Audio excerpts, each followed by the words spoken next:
മോദിയുടെ മണിപ്പൂർ സന്ദർശനത്തിന് കേന്ദ്രം നടത്തിയ പ്രശ്നപരിഹാര നടപടികൾ പാളുന്നു.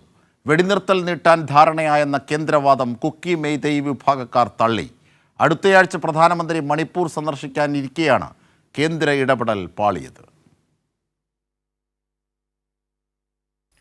പ്രധാനമന്ത്രിയുടെ സന്ദർശനത്തിന് മുമ്പായി മണിപ്പൂരിൽ സമാധാന ഇടപെടൽ നടത്താനുള്ള കേന്ദ്ര ശ്രമം പാളുന്നു. കുക്കി സ്വസായുധ സംഘടനകളുമായുള്ള വെടിനിർത്തൽ നീട്ടാൻ ധാരണയായെന്ന കേന്ദ്രവാദം കുക്കി വിഭാഗം തള്ളി.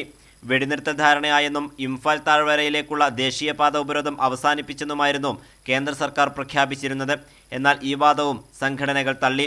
വെടിനിർത്തൽ കരാർ നീട്ടിയ BJP സർക്കാരിന്റെ നടപടിയിൽ മെയ്തേയ് വിഭാഗക്കാരും പ്രതിഷേധത്തിലാണ്.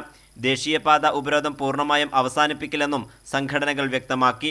നാഗ വിഭാഗക്കാരുടെ ആവശ്യം കേന്ദ്രം അംഗീകരിച്ചില്ലെന്നാരോപിച്ച് വ്യാപാര വിലക്ക് പ്രഖ്യാപിച്ചു. ആഭ്യന്തര മന്ത്രാലയമാണ് Kuki national organisation, united people's front എന്നീ സംഘടനകളുമായി ചർച്ച നടത്തിയത്. സെപ്റ്റംബർ 2-ാം വാരം പ്രധാനമന്ത്രി മണിപ്പൂർ സന്ദർശനം നടത്തുമെന്നാണ് സൂചന. ഇതിനു മുന്നോടിയായാണ് കേന്ദ്ര സർക്കാർ തിരക്കിട്ട വെടിനിർത്തൽ ധാരണ നീട്ടിയത്. കേന്ദ്ര നടപടിയിൽ ഇരുവിഭാഗക്കാരും അതൃപ്തി പ്രകടിപ്പിച്ചതോടെ മണിപ്പൂരിന്റെ മുറിവുണക്കുന്നതിൽ കേന്ദ്രം വീണ്ടും പ്രതിരോധത്തിലായിരിക്കുകയാണ്. കൈരളി ന്യൂസ്, ദില്ലി.